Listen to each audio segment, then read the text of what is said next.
Welcome to Wednesdays in the Word. A mom was expecting her first baby. A 6-year-old neighborhood girl was particularly curious. She wanted to see the baby furniture and hear the list of possible names. When she asked where the baby was, the mom would show the neighborhood girl her tummy and point out that the baby was inside her tummy. But then she asked the question that would be on the mind of any curious 6-year-old. She asked, "How did the baby get in there?" "Well, I think you better ask your mother about that," she said. "Oh, I tried that," she confessed. "Nobody in my family knows." Well, I will assume my watching audience knows that answer. But let's consider God's superintending hand in that process. We return to Psalm 139 again tonight. This is the third and final look at this psalm. 2 weeks ago, I spent the time looking at verses 1 through 6, concluding that God is greater than what we know.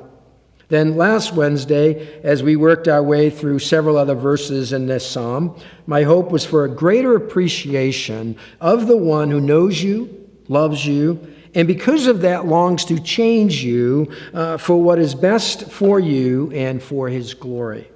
Well, tonight, I want to come back to verses 13 through 16. We've already seen that Psalm 139 is a very intensely personal psalm. Well, that comes into sharper focus in the final section we look at tonight in verses 13 through 16. I hope you have your Bibles and you're able to follow along with me. Psalm 139. Let me read through these verses, 13 through 16, and I'm going to stop along the way to bring out the finer details of this passage. Verse 13. It says, "For you created my inmost being. You knit me together in my mother's womb." Now, all the credit of his forming goes to God. You is emphatic. You created, and you, emphatic, knit me together. And it says, my inmost being. The word inmost being, or as some translate it, inmost parts, is actually just one word in the original, and it's the word for kidneys. That might seem strange to us that the psalmist points out God's creating of kidneys. But in Hebrew thought, kidneys represents the innermost part of a person. It's where the emotions are felt.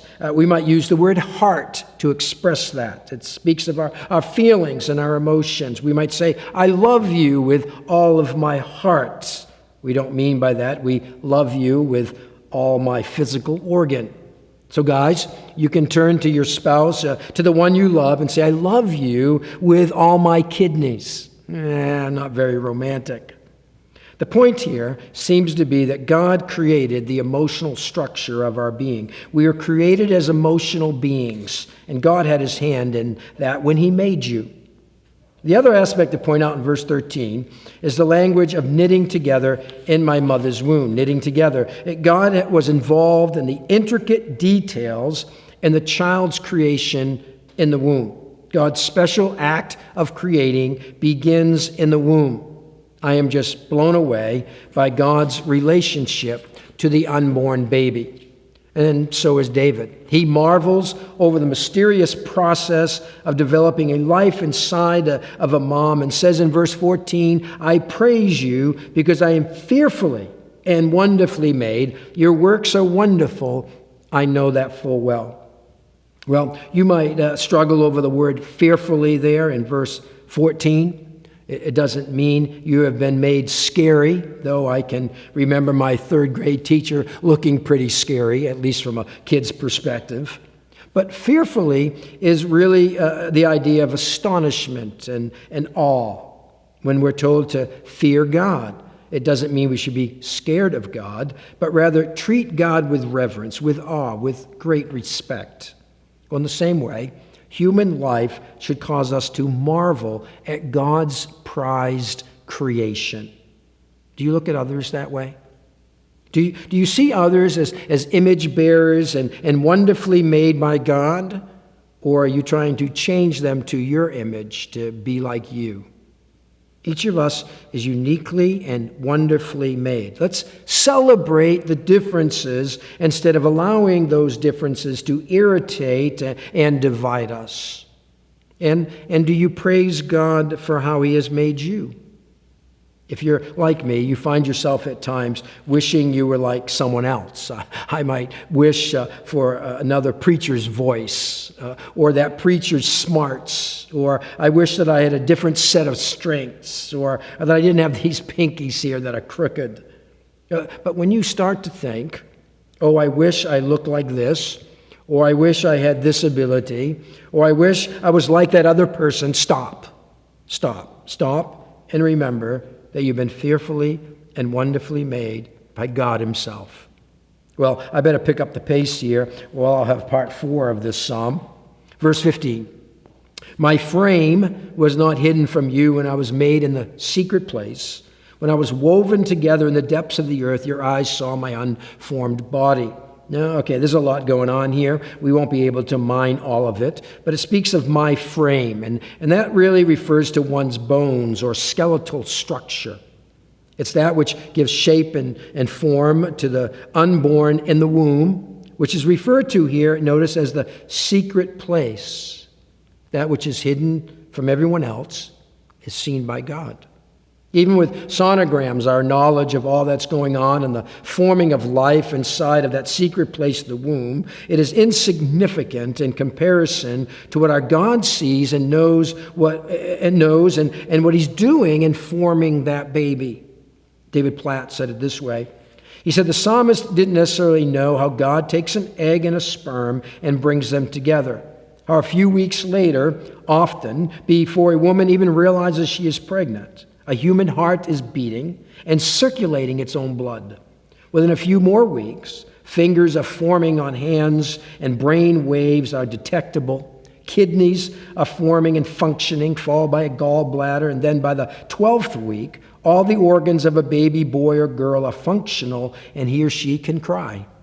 All of this occurs within 3 short months, only the first trimester. A heart, a brain, organs, sexuality, movement, reaction. And the creator of the universe is orchestrating all of it. The work of creation evokes awe and amazement. And we can't see all of this even with technology, but God can. It's in that secret place, the womb, which really is the idea even of a covering, the place of protection. You see, God designed the womb as a place of protection, which is a good reason for us to protect human life in the womb. Well, we'll come back to that in a moment. Verse 15 also mentions woven together. A more modern paraphrase says it this way. You know exactly how I was made, bit by bit, how I was sculpted from nothing into something. One of my professors in seminary noted that the words woven together could be translated embroidered, and that 8 times in this verb is used to describe the needlework in the tabernacle and clothing mentioned in the book of Exodus 26:36, for example. Just as an embroiderer knits together a beautiful design, so also God has skillfully put together our bodies. Just as a weaver takes special care, God has put great thought in your design. It speaks of the lower parts or depths of the earth here in verse 15. It's simply a poetic expression, a figure of speech that points to the darkness, hiddenness, and secrecy of the mother's womb. And you notice not only is God forming the body, he's also determining the days of that life. The end of verse 16. All the days ordained for me were written in your book before one of them came to be. Even when I wasn't much in terms of being a developed person, I meant something to God. He set out my days. He wrote all of the details of my life in his book. Just as God had a plan for David, he has a plan for you. He has a plan for me. The God who knit you together in your mother's womb has a perfect plan for your life. Now, I know this raises question about human defects and disabilities that some are born with. And it isn't my purpose to speak to that specifically, other than to say, knowing that God forms every person in the womb in his image compels us to value all human life, outside the womb and inside the womb as well. This is one reason that abortion is such an atrocity. Think about it. Many people say abortion is such a complex issue, and there just aren't any easy answers. Well, as Gregory Koch points out, he says if the unborn is not a human person, no justification for abortion is necessary. However, as Kukul continues to say, if the unborn is a human person, then no justification for abortion is adequate. You see, if what is in the womb is a person, then even if someone is pro-abortion or pro-choice for any number of reasons, all of their reasoning falls apart. Now, coronavirus deaths daily has been as much as 1,800 people in a day in the U.S. Now, my point isn't to say those lives don't matter, that it's no big deal. Hear me on this. Lives taken by this virus is disturbing. But having said that, can I just put this in perspective a bit? 3,000 die a day. 3,000 die a day in this country alone from abortions. Numbers like 125,000 a day worldwide. Where's the news on that number of deaths? Why not more fuss around those lives? Those lives matter. Abortion is taking this child that is fearfully and wonderfully made and knit together by God Himself and interrupting that work God is doing. Well, let me say this as well. Some of you watching this right now may have had an abortion. And over the course of 31 years of ministry, I've known several people in the Christian community who have had abortions, in most cases prior to the coming to the Lord. But listen, you don't have to carry around the scarlet letter A for the rest of your life.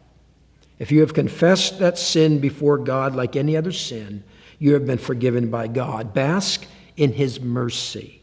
Christ's sacrifice is sufficient enough to provide forgiveness for all sin. My sin, not in part, but at the whole, is nailed to the cross. Leave that sin there. Receive His mercy. Remember, God had all the information on you when He saved you. And so God calls us to defend the lives of the unborn as they are precious in His sight. And as God's people, we should be known for our love and value of all people as we take our stand in our culture against any attempt to devalue human life, such as through racism, abortion, murder, pornography, human trafficking, genocide, and so much more. But you see, our concern is not to end there. Since all people are loved and valued by God, we are to share the gospel to all people. Church, you are the work of a God who has uniquely designed you as His masterpieces to do His good works. Embrace the way God made you. You are a beautiful work of God. As the saying goes, God don't make no junk. God don't make no junk. Blessings to you, church.